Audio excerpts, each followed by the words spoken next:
Netanyahu यांच्या मृत्यूच्या चर्चांनी खळबळ. इराण इस्रायल तणावाच्या पार्श्वभूमीवर मोठा दावा. मध्य पूर्वेत वाढत्या संघर्षाच्या पार्श्वभूमीवर इस्रायलचे पंतप्रधान बेंजामिन नेतन्याहू यांच्या मृत्यूच्या चर्चांनी आंतरराष्ट्रीय स्तरावर खळबळ उडवली आहे. इराणकडून झालेल्या कथित हल्ल्यानंतर सोशल मीडियावर विविध दावे वेगाने व्हायरल होत आहेत. इस्रायल आणि इराण यांच्यातील तणाव आधीच तीव्र असताना या दाव्यांमुळे परिस्थिती आणखीन संवेदनशील बनली आहे.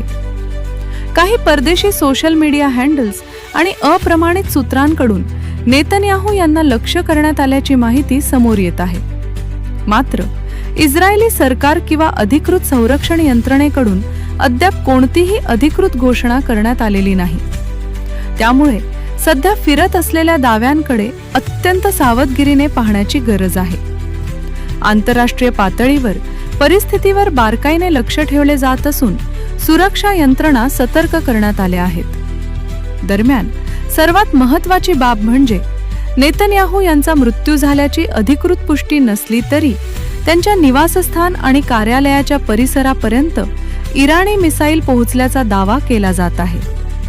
इस्रायलच्या मजबूत सुरक्षा कवचाला भेदून संवेदनशील भागापर्यंत हल्ला पोहोचला असेल तर तो सामरिकदृष्ट्या मोठा संदेश मानला जात आहे. महत्त्वाचे, अद्याप कोणतीही अधिकृत पुष्टी झालेली नाही. आम्हाला खोटी माहिती पसरवायची नसून अधिकृत घोषणा येईपर्यंत सर्व दाव्यांची पडताळणी होणे आवश्यक आहे. अधिकृत तपशिलांची प्रतीक्षा आहे.